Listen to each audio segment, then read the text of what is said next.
Hello, everyone. I'm Alex Rozenfeld, founder and managing partner of Freshwater Investments. And today, my guest is fellow Thunderbird alum Blaine Yates. Blaine is a co founder of Xlear, the xylitol-based nasal and oral health company many of you have probably seen on store shelves. Over the years, he's worn lots of hats there, from building the company's first sales force to serving as chief executive officer and later leading their international expansion. In between, he took time off to photograph Vista views from highest point in all 50 US states. Since selling his ownership in 2024, Blaine has been investing in early stage companies and is now preparing to launch an advanced rehabilitation center in Salt Lake City focused on helping stroke and traumatic brain injury patients to get back to living full lives. Blaine, welcome to the show. It's great to have you. Thank you. Nice to be here. Hey, we met just about a month ago in Salt Lake City area. I went to visit Thunderbird ski weekend. It was a Yeah. great event, and you were hosting one of the evenings at your beautiful place at Sundance, and you even took us on a tour of Sundance Ski Resort, which I'm very grateful for. And I could tell that you love that place. Why is it so special for you, for your family? Well, I don't yeah, I don't know how many of you viewers know much about Utah skiing and Sundance, but we have a beautiful array of resorts here from the Park City to the way up north in Snow Basin and whatnot and down through the Cottonwood all the way to the south. But Sundance is, it's not one of the big mega resorts. It's much more of a boutique style resort. It's founded sort of by Robert Redford. There was a little ski area there before called Timp Haven. But, Robert Redford fell in love with the place way back in the '70s and purchased some of the land around and started developing it, and it was he envisioned, a beautiful ski area and the beautiful views that you got to see when you were there, but also kind of a haven for artists and, filmmakers and authors and writers and whatnot, so when you see Sundance, you see kind of a little look at the past, the rustic log cabins instead of the big mega lodges, and you see, the writers' studios and the directors' studios for gathering and sharing brain trust. And, the Sundance Film Festival was founded there, and it was very small at first. Now it's first of all, it outgrew Sundance and moved to Park City, and now they've moved it out of Park City, so I think it's going to Boulder, Colorado, but it's a very rustic, it's a smaller resort. You don't get the big crowds, and you don't have high-speed quads everywhere. There's still some of the old older chairlifts and after, but it is being updated. There's a lot going on right now. But I love the rustic look. I love the views. I love the smaller resort feel. I met my wife there at Sundance many years ago, Okay. and so we obviously it holds a special place in our hearts. And when I exited the company I helped found, Xlear, when I exited that company, one of the first things we did is we got a place up there, and that's where we hosted the Thunderbird events, and so now we That's have a great. family place, and we love the area even more, I could say. So, Well, that's great. Yeah, I could feel that. So I could tell. And yes. that lunch was amazing. Thank you for taking us all the way to the top of the mountain. And yeah, I had a great time. Thank you for that. So let's talk a little bit about your I think it was your hobby or your project, passion project. Well, you took some time off of your high pressure CEO job, and you went and spent a couple years taking pictures from the highest places and across the 50 states in the United States. Let's chat about this. I'm so curious. Yeah, yeah. Why you decided to do it, and what's any lessons learned during that process? Kind of life lessons or business lessons? Yeah, I'll have to think about the lessons side of it. There's a, kind of a quirky little, fun group, High Pointers Club that focuses on standing on the high point of each of the 50 states. And they'll take it elsewhere too. They'll go some of the people will go do, Everest and Aconcagua in South America, and they'll do the European the impetus for my wanting to do that actually goes back a couple decades. My I had been in Utah a long time, but when I moved to Utah, I came out to go to university. And so, I did a little bit of hiking and climbing and skiing and whatnot. But, being a university student, then moving straight from that into full-time work, I didn't give a lot of focus. My brothers-in-law had grown up in Utah. I moved here from Missouri, so, some of this stuff came later in my life. And, I didn't start skiing till I was in my 20s, and the same thing with a lot of the mountaineering and climbing. But my brothers-in-law were really dialed in, and they wanted to go climb Mount Rainier, and I had never done anything like that other than we have some pretty beefy local hikes, but I'd never done any mountaineering and, snowy ascents of mountain peaks and whatnot. So I set about training and, getting ready to go climb Mount Rainier with my brothers-in-law, and I had to learn a lot of new skills just for that, a lot of crevasse rescue techniques and traversing glaciers and, not sliding off and a lot of rope travel, rope team travel and all that. So really just set about on a fun adventure with my brothers-in-law, training for and then going to climb Mount Rainier. But as we were, I don't know if you're familiar with the alpine starts that you have to do, but on many of these mountains, you will get to a point where you're going to go for the summit and rest up a little bit and eat and then oftentimes you'll start your ascent at, let's just say midnight to make it easy. For a lot of reasons. A big one is that you kinda wanna be up and down before the warmth of the afternoon starts melting things and rocks start to fall and the snow gets more slushy. So you kinda want that cold. And we were with my brothers-in-law, we started our ascent and, it's a pretty good, undertaking just getting up to the base camp there. You have a lot of weight and it's my first time doing it, so you're carrying a heavy pack and you're in crampons, it's a bit tiring, and, we started our so, you try to get a little bit of sleep, but you're waking up at 11 to get geared up and get on the trail by midnight, and, we had hoped to be on the summit by sunrise, but we didn't quite make it. We had a pretty different my brothers-in-law and I, but our father-in-law was along, and he was, 65 at the time, but very fit. Mhm. And, Wow. you know, our rope teams, it's slower going than we thought, and we were doing this together for the first time. Anyway, we weren't quite to the top. We were on a pretty steep, glacial side hill near the top, and we took a little break, and it's right as we took this break, the sun peaked up to the east, and, it was probably the most impactful thing I had seen in my life to that point. I would think I was around 40 years old. I'd, been Mhm. in, and a little bit younger than that. I think I was late 30s. And to watch the sun come up over that, all those snowy peaks and across and the blue ice, the sun lighting up some of that blue ice on the glacier. It was just really impactful and like almost, it was very emotional to see. I was like, this is the probably the coolest thing I've ever seen with my own eyes, and we still had a little bit to go, but I remember thinking about my family and friends, in particular my parents, who are at the time back in the Midwest where I'm from, and would never have seen anything like that, but also would never have the opportunity to do something like that.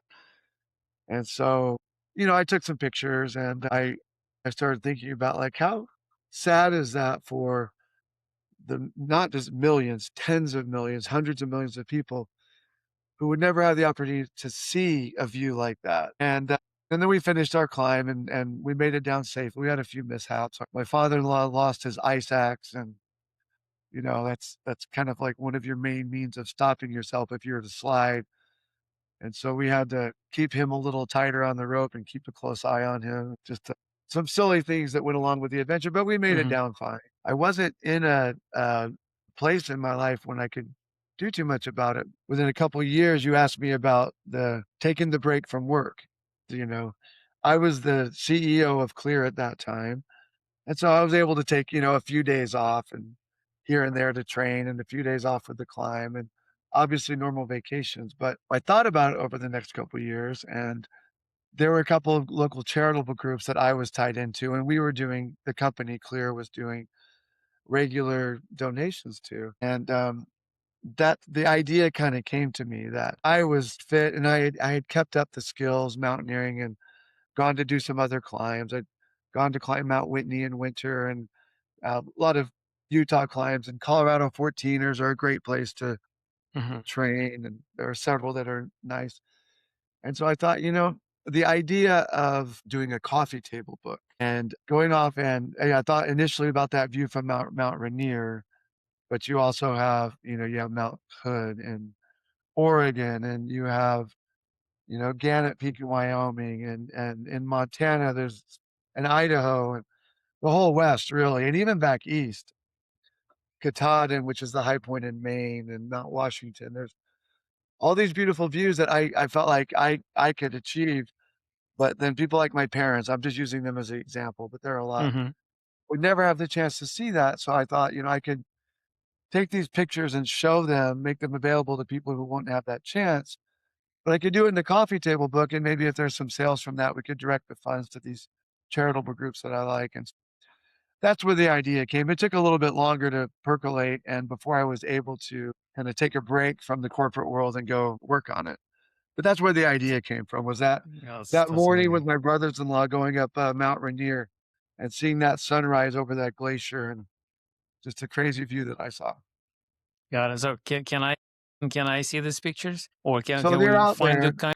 Yeah, not yet, I wish. It's one of those telltale heart type things where so I did over a couple I finished all the pictures and the edits, and I've got them on a hard drive sitting right over there. And I started on the stories in the book, but then life got in the way. In the middle of this, there was a divorce and some corporate restructuring. And then I started a little side business and then a second family now and a young child. So the pictures are all ready and the book still needs to be compiled. So yeah, they're there. I just need to get them back. Yeah, Need to get back. I'm looking forward to purchase that book. Yeah. And so I Sometime keep, in the future. yeah, No press. No. Uh, yeah, it will get to it. It's been a few years now. It's kinda like my telltale heart. It's over there, I can hear it, I feel it, I need to get to it, but other business opportunities and things keep popping up, and so it keeps sitting there waiting to be finished, so, On. but All right, let's go back to your beginnings. You mentioned that you grew up in Missouri, yeah. in Kansas City. Can you talk a little bit about your family, your parents, your childhood? Yeah, let's start there. Yeah, I had a great childhood and upbringing. I'd say it's a little bit atypical of the normal T-bird. I mean, I think and we're kind of focusing this on the T-bird experience in general, and, yeah, I grew up out in a small neighborhood in the woods between 2 small towns outside Kansas City. I could actually get to the top of my hill through the woods, and from the bluff, we overlooked the Missouri River, and off in the distance, you could see Kansas City. But, I don't think it was the typical, like, global leadership bringing, but I grew up building forts out in the woods and hunting rabbits and squirrels and fishing in the river and the streams that went to the Missouri River.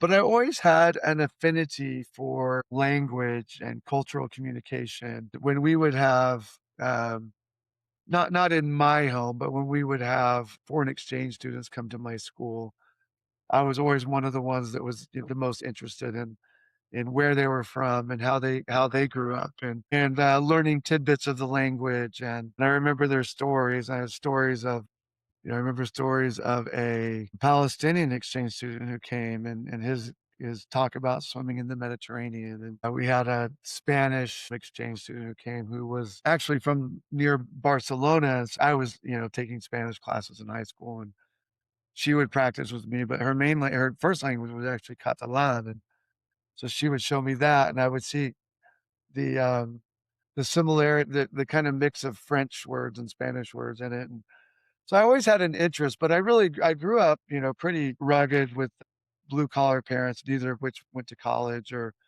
and worked in fairly blue collar jobs, but I always had a real interest in language and world and culture and world history and whatnot.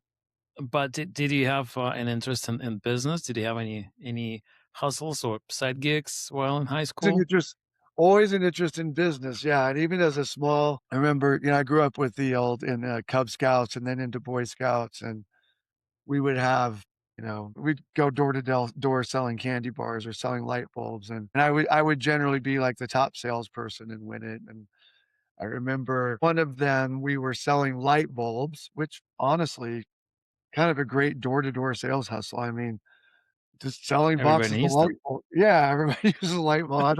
I haven't had anybody when people come to my door now, like the kids that are selling things in door to door, I have a kind of a special affinity for them, and I'll always see what they're selling, and I haven't seen light bulbs, that would be great.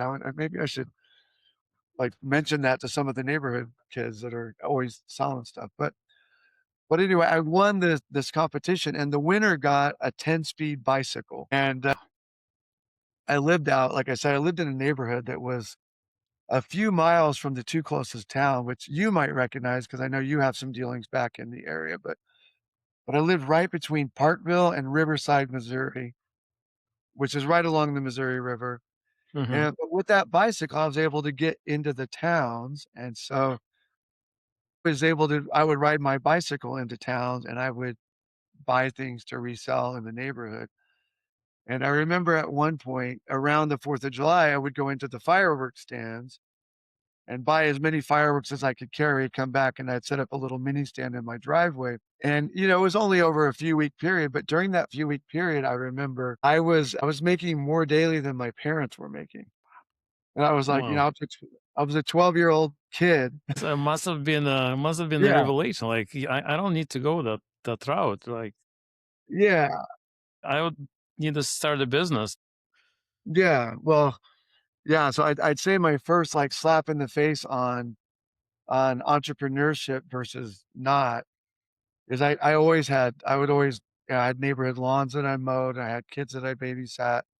In the winter, I shoveled driveways, and then my fireworks stand, like I said, this is back in the, early '80s, but I remember my dad worked for the gas company, and he was a service guy. My mom worked for the phone company, and she was an operator, like, back then you called and, looking for someone's phone number, she did that. And I remember running the fireworks stand, and I did all my I had my cost of goods and then how much I had my little ledger, and I remember on when I was doing all my math and I made like $80 one day, Hmm. and I knew how much my parents made hourly in their jobs, and I was looking at that and I said, I made, like, significantly more than my dad made that day selling the fireworks, and I had, like, a couple weeks of that where I would sell my inventory, get on my bike, run to town, make a little deposit at the bank, buy my fireworks, and go back. And then obviously outside of that, mowing lawns and doing things and how much I would make a day mowing lawns. And as soon as I was old enough to get a job, I went and got a job. And I was working at Hardee's, which is, I think, they're now more like Carl's Jr. And I remember working and I was picking up extra shifts. And my first 2 months there, I was the employee of the month. And I remember getting my first paycheck, and, I got my first paycheck, and I think it was for like $100 or something like that.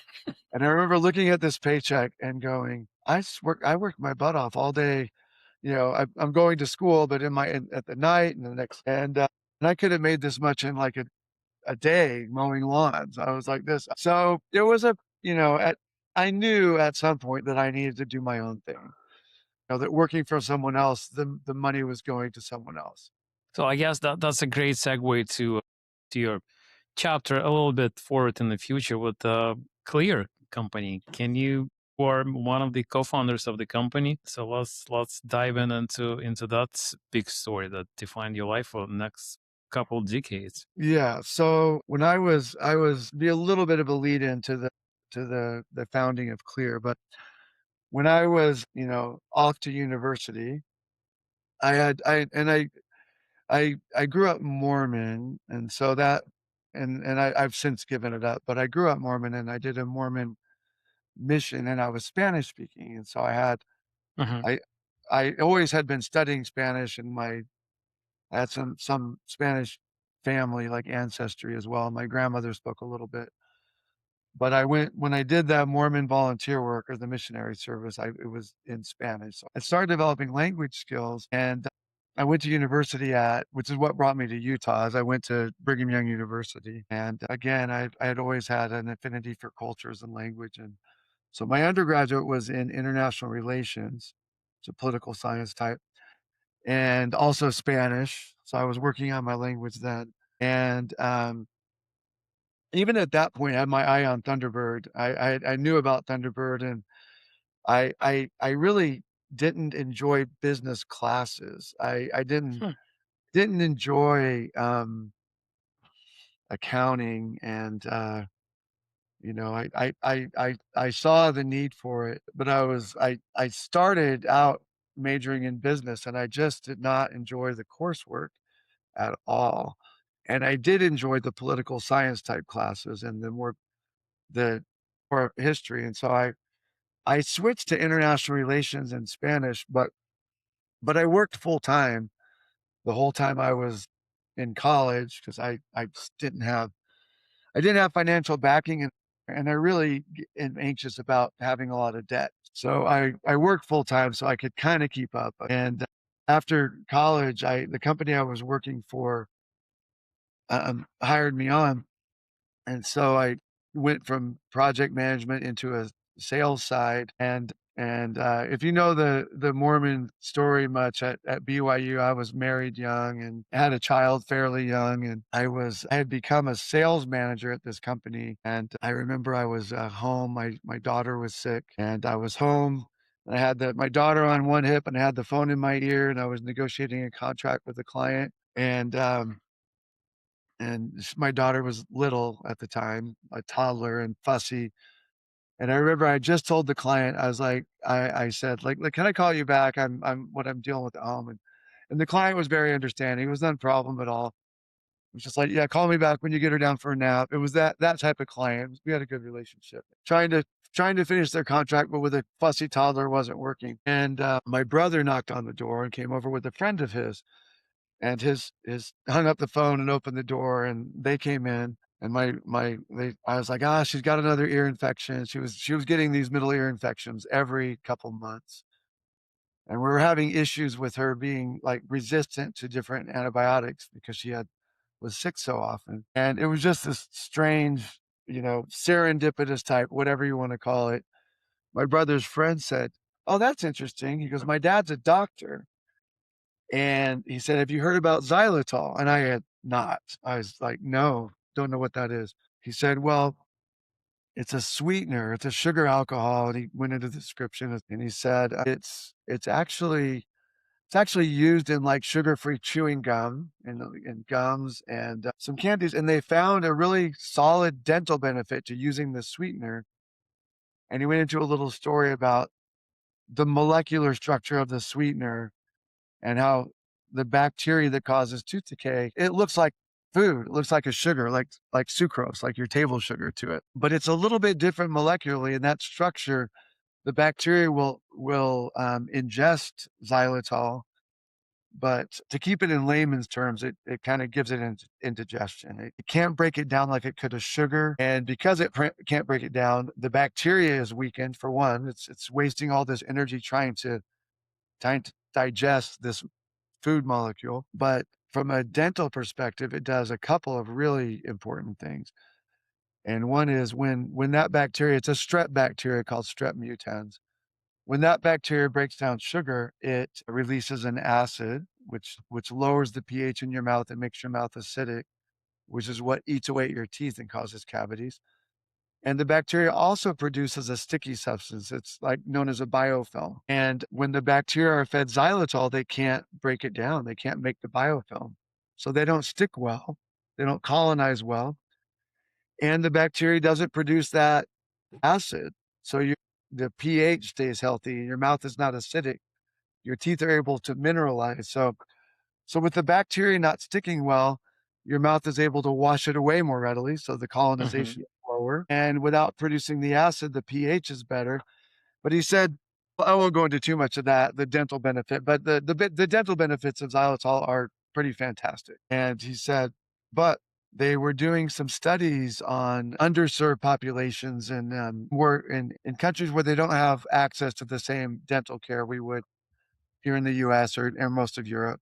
So Belize in particular, and some places in South America and Africa. And they were studying the dental benefits of xylitol. And they were using xylitol syrups, they were using xylitol gum, lozenges with xylitol, seeing if it was an inexpensive way to fight tooth decay in countries that didn't have the same oral hygiene that we do, the brushing and flossing and the regular dental checkups and fluoride treatments for your teeth and all that. They found that it worked well. They were seeing, 70, 80% reduction in tooth decay in the test groups. But an interesting side note was the kids weren't getting as many middle ear infections. And, ENTs and family doctors know that those infections come from the eustachian tubes and the sinuses. And so they were seeing some benefit and they didn't really understand. They were studying xylitol's effect on strep mutans, the cavity causing bacteria. But sinus in adults and ear infection in kids are caused by different bacteria. Um, Haemophilus influenza, Moraxella catarrhalis, and strep pneumo are the strains. So those dental studies prompted some follow-up studies, and I think University of Iowa, there was a researcher named Joseph Zabner who did one, and several other studies. But they wanted to look at what xylitol did to those bacteria, the bacteria that cause sinus and ear infection. And they found that all of them, to different degrees, lost their ability to stick, to produce that biofilm when they ingested xylitol. So it's a bit of a story getting there, but there was this friend of my brother's who came to visit. His name was Nate Jones. His dad was a family doctor in Texas, and he had 20 patients who were coming in every couple months with another ear infection, another round of antibiotics, but he was seeing the problems. He was seeing that the parents are missing work, the kids are missing school. When a child has an ear infection, they can't hear well, and so they a lot of these kids, and this is globally, not just the 20 in his practice, but Right. it's they end up with like, speech issues because they don't hear what they're not hearing and processing well. So his wife was a speech therapist, and his wife was nagging him one day, and I'm not saying anything about wives and husbands. It's just the wife was like, "You've got to do something better. You can't just let him get sick all the time. You're not really helping by just so you got to look for a way to keep them from getting sick, not just treat them after they're sick." So he started researching, and this is back in the 90s. And if world history gets involved in the 90s, the internet was becoming more Yeah. popular, and email and sharing things, and research was getting put up online instead of having to like order a paper from the university that you read an abstract in the medical journal. All this is coming Yeah. online and being digitized. He started, and interestingly enough, that's what my company before was doing. When I was negotiating that contract, I worked for a company that was automating libraries. That's just a side tie. It doesn't not to do with the story. But my brother's friend now, and his dad was a doctor.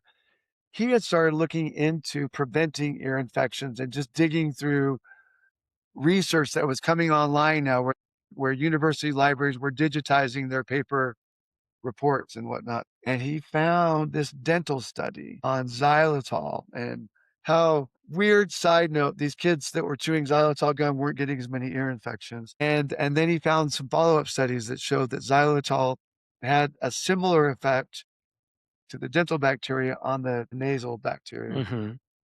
And so he just light bulb moment for him. This is Dr. Jones, Lon Jones, out in Plainview, Texas. He thought they're getting all that benefit from oral xylitol. I should try getting it in their nasal cavity.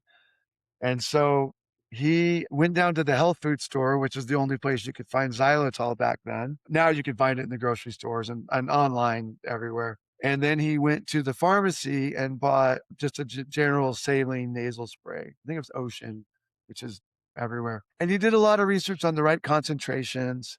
They had talked about for the bacterial adhesion reduction that they were using a 5% xylitol solution. And he did some different calculations, but he developed like kind of a home brew, like at home Hmm. nasal spray, and he started using it in his practice. It was just, popping the cap off of saline. He bought it at the pharmacy, mixing in xylitol, and having parents at his medical practice use it on the kids. And these kids just kind of stopped getting ear infections.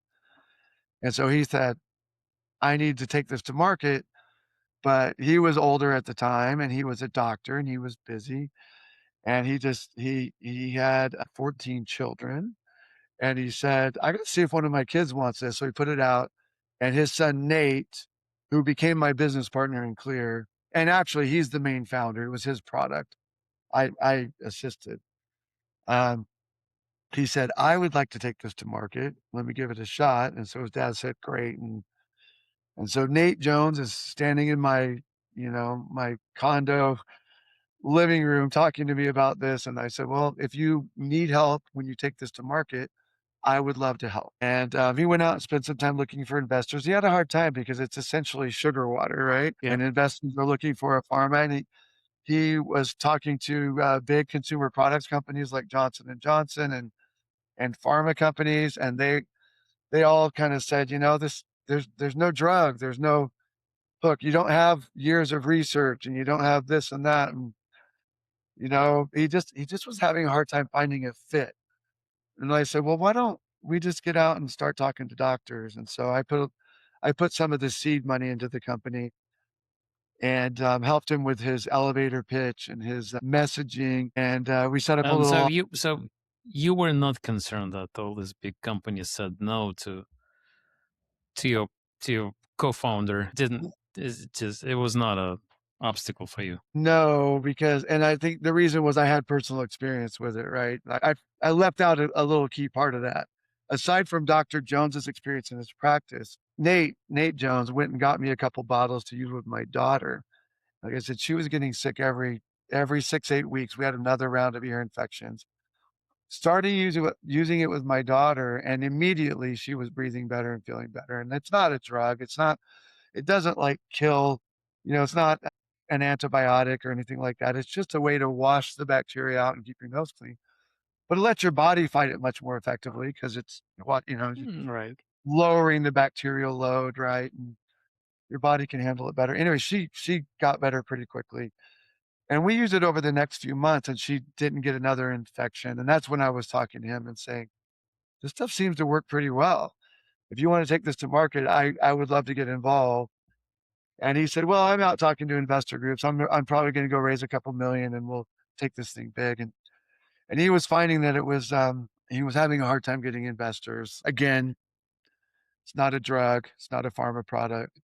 How does this fit in the marketplace? But I kept using it with my daughter, and she never got another middle ear infection. And Wow. almost a year later, he wasn't ready to throw in the towel, but he wasn't getting any investors. He wasn't getting any big investment money. He wasn't having any luck talking to pharma companies or consumer products companies. So we were just talking, and I said, let's just get out and talk to some doctors and tell them what we're doing and talk to some pharmacists." And so yeah, I didn't have any hesitation because I had firsthand experience that the product worked great, and at least for us. And I know from Dr. Jones's practice it worked great. So I just felt like if we could get enough people using it, enough people talking about it, that it would work. And he felt that way too. Um, so, I put the quote unquote seed money into the company. It wasn't a lot, it wasn't, we're not talking about hundreds of thousands of dollars, but enough to rent a little one room office and a couple thousand for office furniture and phone lines and, a couple plane tickets to go out to medical conventions and get a little table and start talking to people. And, we didn't actually find a great fit with doctors either because they're so trained in treating illness and, Versus preventing it. yeah, not they didn't not as much focus in the preventive side. This is back in 1999, 2000. I do feel like there's much more of a focus on that now than there was, but there wasn't. But we did find a really interesting, um, interested group, and that was, in the health food stores. Health food stores and people who are interested in prevention and, um, non-drug therapies and staying healthy without a quote unquote "big pharma." They love the story. And so we're actually at medical convention and a couple of more naturopathically minded, I'd say, Mm-hmm. doctors came by and we got introduced to a doctor who was more of a naturopathic doctor named David Williams, who at the time had a huge following. And back then it was like newsletters, right? This was before blogs and this was before the modern world and apps and blogs and social media. But he had a newsletter that he sent out monthly with a couple 100,000 subscribers. Mm-hmm. And we were getting a little bit of traction in health food stores and local pharmacies here in local by us where we could walk in and talk to them and tell the pharmacist the story. And they go, "Oh, that's cool. Like, I'll try it out." And they'd buy a box, they'd buy, a dozen and talk to their Mm-hmm. patients. If they had customers coming in with like sinus issues or kids with ear infections, they would talk. So we were getting a little bit of traction, but the sales were like, you know, a few $1,000s a month. Like, it was enough to, like, pay the rent and the on a one-room office and the bills, but, when we got introduced through one of our, friend of a friend to Doctor David Williams, he, he said, this is something everybody should have in their medicine cabinet. Everybody should have this." Like, there's a lot of issues with antibiotic dependencies and antibiotic resistance, and people and doctors are prescribing antibiotics for everything when really, if you just give your body a chance, over a few days, you might start feeling better. And he was big on things that would lessen the need for antibiotic prescription, I'll say. It was a big focus of his. Mm-hmm. And Nate Jones finally got in touch with him and they talked. And he's like, this could be the next best thing to sliced bread in the medical world. And so he put us in his newsletter. And he said, "Look, you've been talking to like a local pharmacy, local health food stores. You're able to go out and visit a handful of them weekly." And he said, "But this is going to go out to like 200,000 people, and they are people who are like-minded people. So you got to get ready for this." And Nate Mm-hmm. was had the foresight to say, "Oh, that's a little bigger than me sitting off of with one phone." And so he went out in front of this newsletter publication and hired a few people and installed a phone system that could handle multiple calls coming in and talked to somebody about order processing because we're doing 5 or 6 orders a day by hand in boxes, and I think that was the real launch of the company. That newsletter went out and the phone lines lit up and sales went from, 2 to 3 to maybe $5,000 a month to, 50 to $100,000 the next week. Overwhelming and all hands on deck. Get your friends in here. Mm-hmm. We need help taking calls. We need help packing orders. We need help printing labels. And so I think that was the real launch of the company. And we built the company then. We decided that health food was our real focus. And so that's when we started really going out and talking to the health food crowd, the health food stores, and that's when I came in. I left my day job. I was with the company that was automating libraries. I left that job and went to be the sales manager at Xlear and actually build a sales force. We had enough sales now that we could pay salaries to salespeople and commissions, and so we started bringing in a broker network and they started introducing us to put it in terms that people will understand now, they started introducing us to the Sprouts and the Whole Foods instead of just the small local, mom and pops we've been talking to. How, And that how was did you really how did you I'm curious, how did your conversation with Whole Foods go? Was it easy to get in and kind of sign up with Whole Foods? uh, it wasn't easy, but it It went was well. probably the largest health store at that time.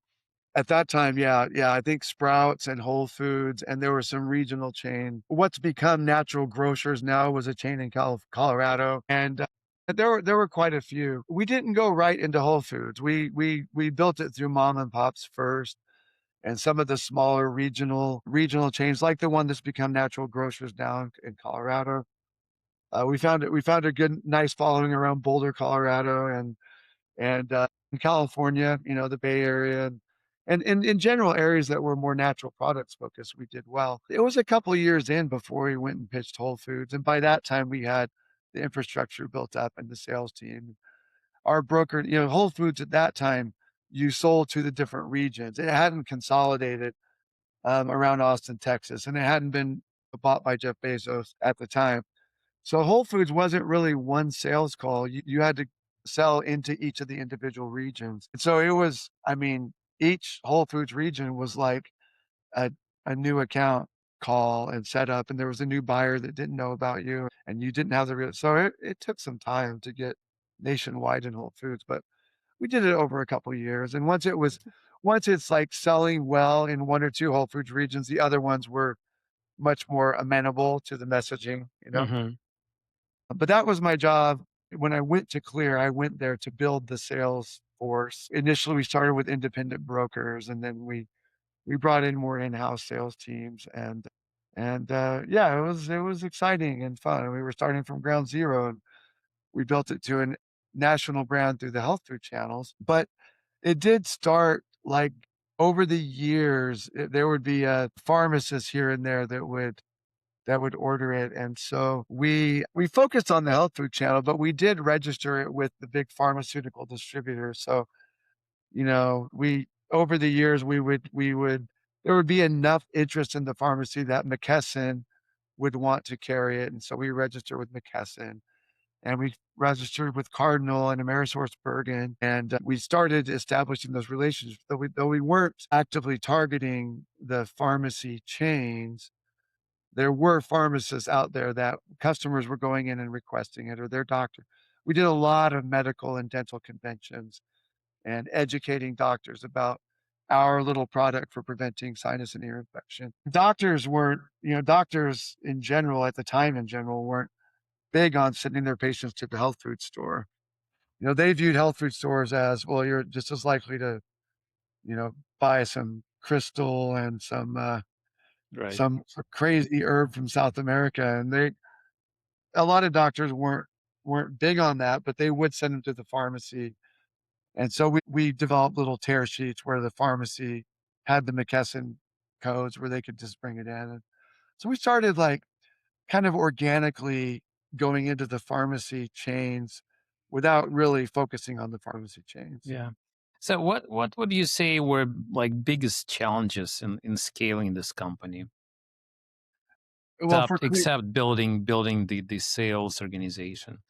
Yeah, for Xlear, it was just that nobody had heard the word xylitol and knew what it was. I mean, there was no awareness on I mean, if in the early 2000s, it's changed now. There's much more awareness now, and a lot of that is attributable to Xlear, and I would say Nate Jones' vision for I mean, we would go to medical conventions where we knew we weren't gonna sell a single product, but we knew that we had to educate medical and dental professionals about the benefits of xylitol. And we would get some interest. Like I said, we would send them with prescription pads, like tear sheets, where one of their patients could actually take a tear sheet into the pharmacy and they could order it directly from McKesson, Cardinal, AmerisourceBergen.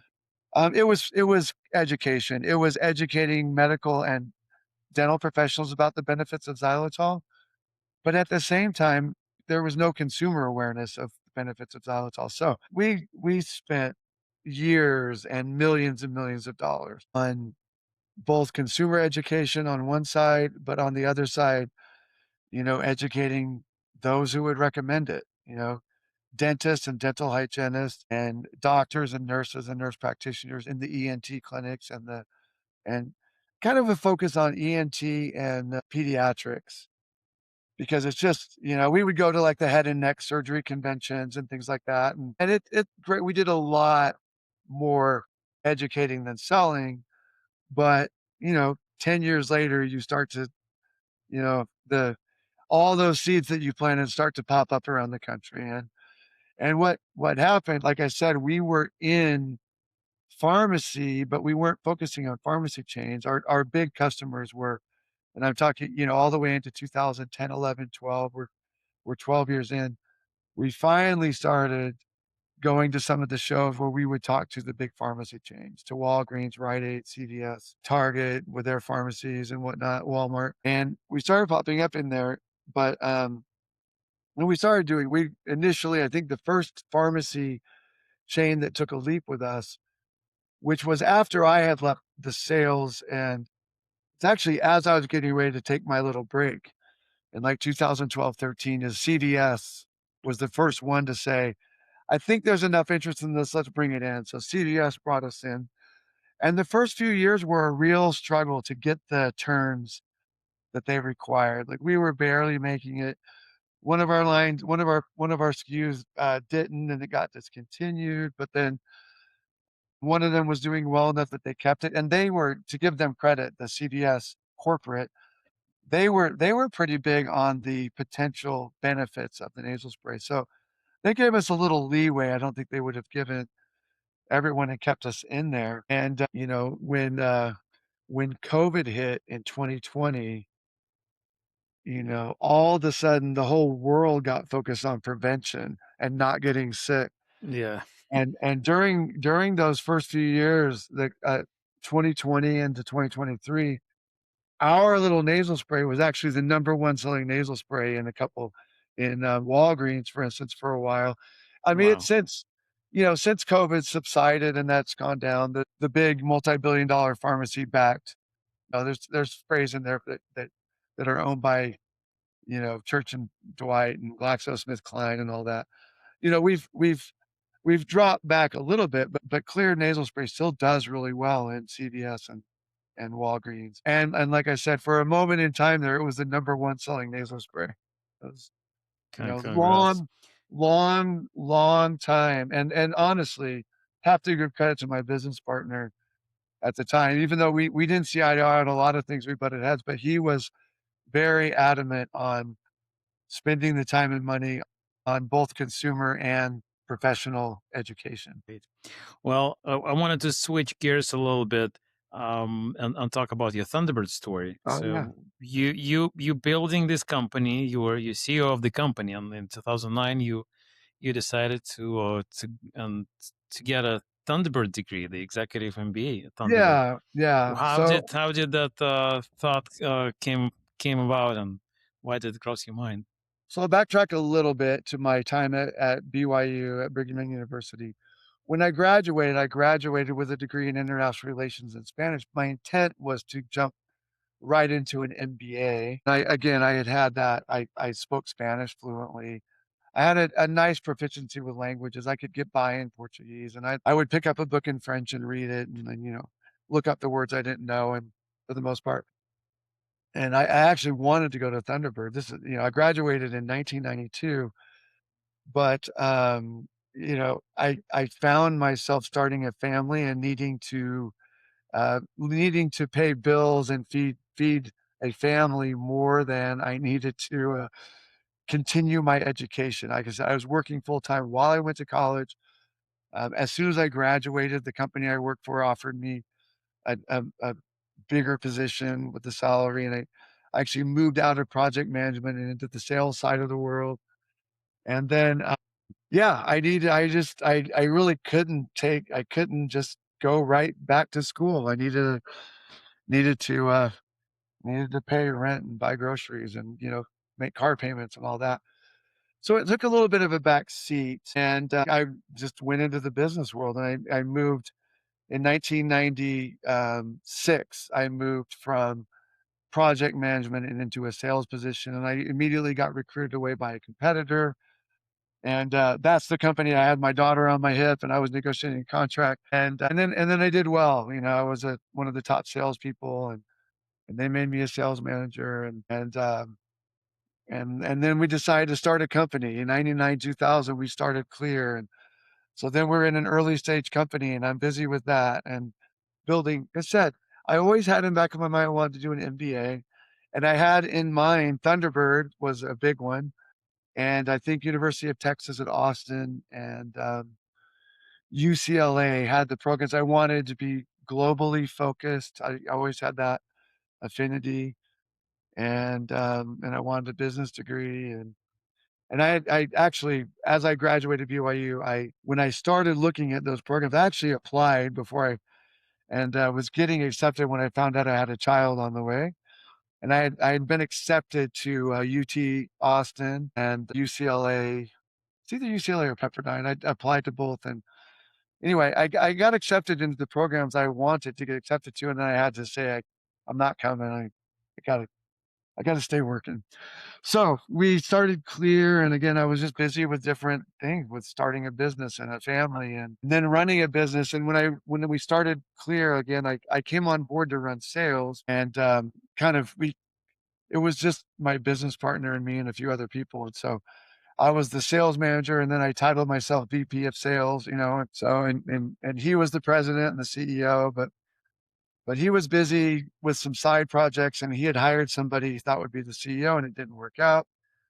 And so we were talking, and I was there on the day to day. I was there running sales, but also working with the operations people to make sure my clients were taken care of, and working with the marketing people to make sure the messaging fit our sales messaging. And we were talking one day, and he said, I'm busy over here, and this guy that we hired to run the company is not really working out. Why don't you just run the company?"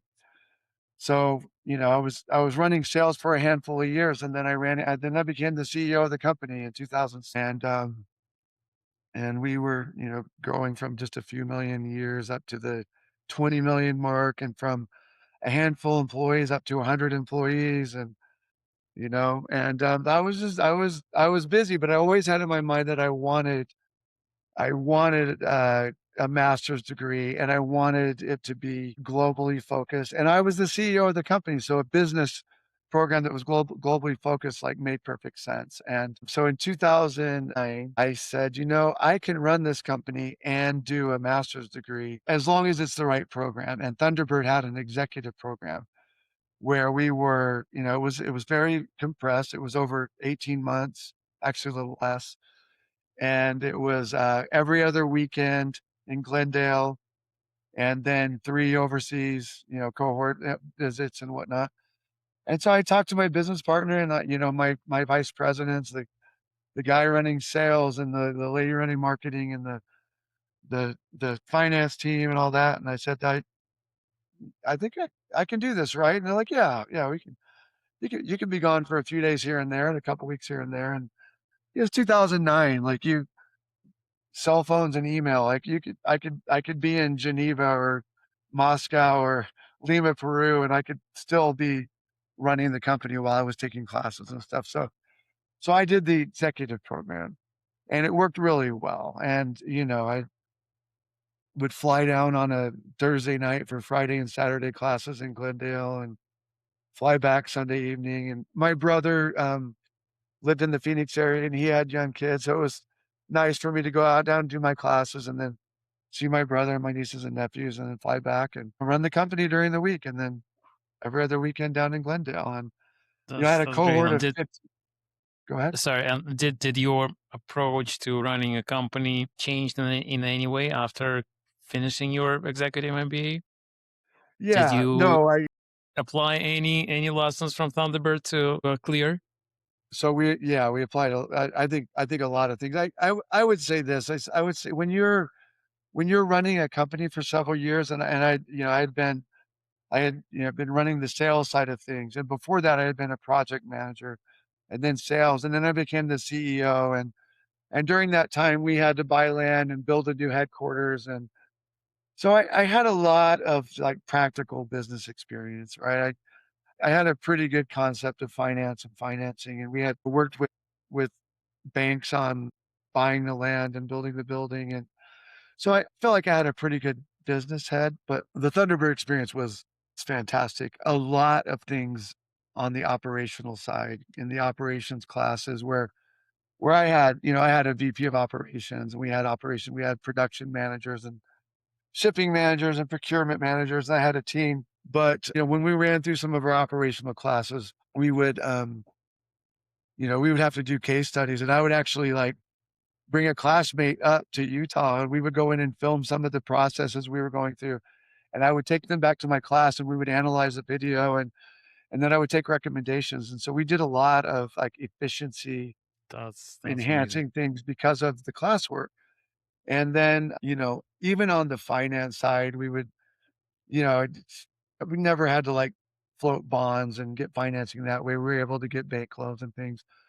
But we learned a lot about what's behind the scenes. And so then back with my finance team, when we were doing big capital projects, we'd have to bring in hundreds of thousands of dollars of equipment or build a new clean room and it'd be a couple million. And so learned a lot on the finance side about how to do that. And honestly, talking to financiers and bankers, I think, I think we were much more educated and able to get better terms than we could have before.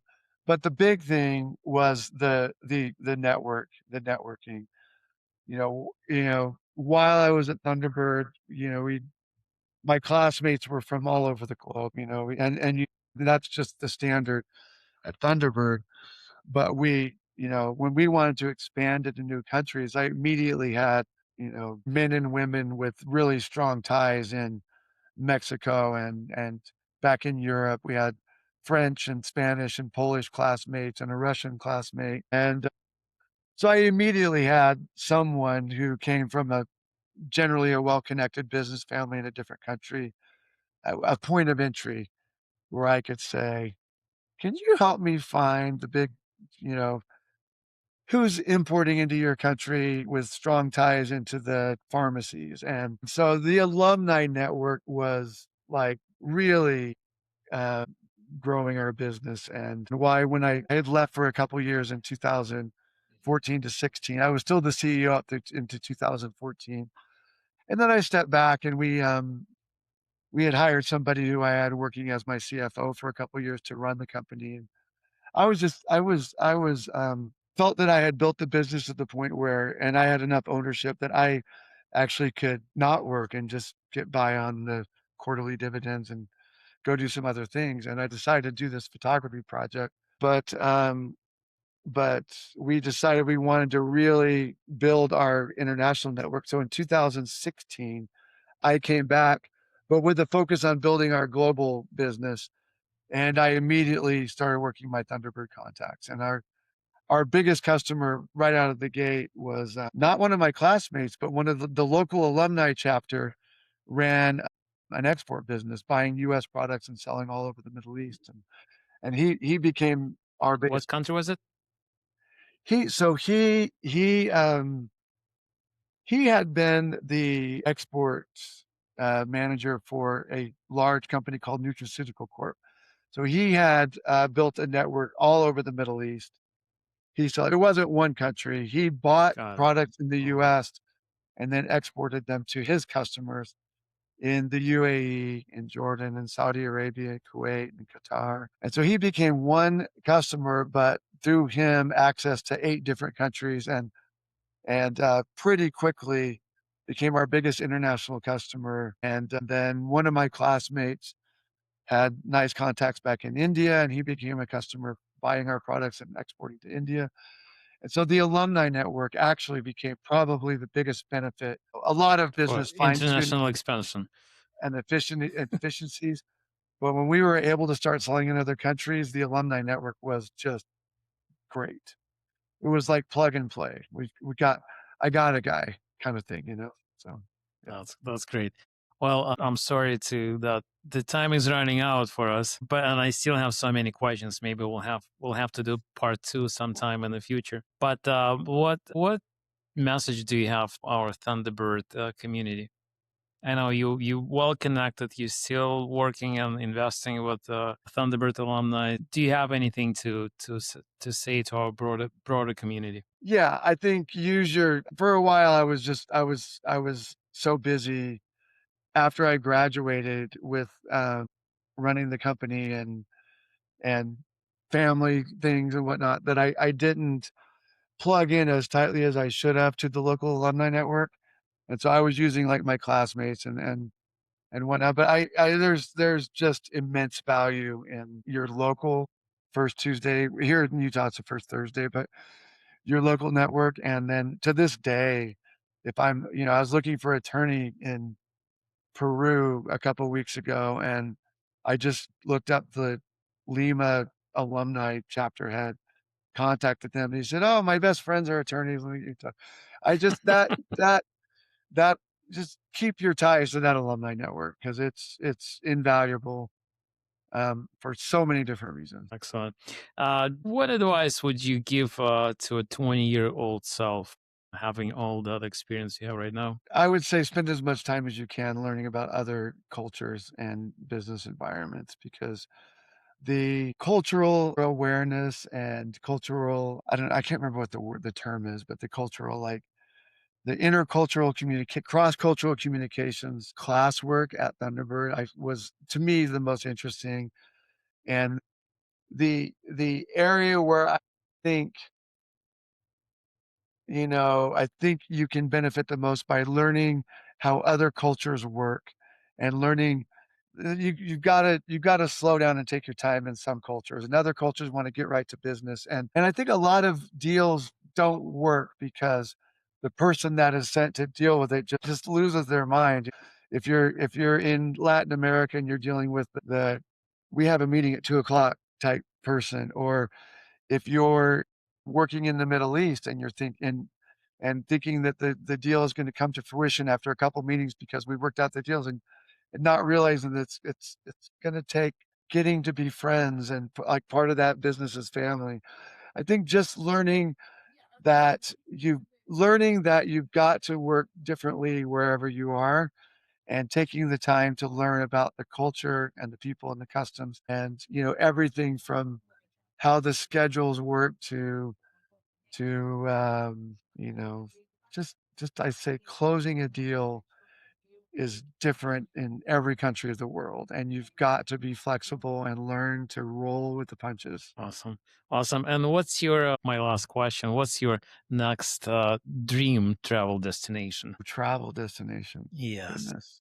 You've covered probably half of the planet or maybe even more already, but do you have a place that you would love to visit Well, or a mountain to conquer?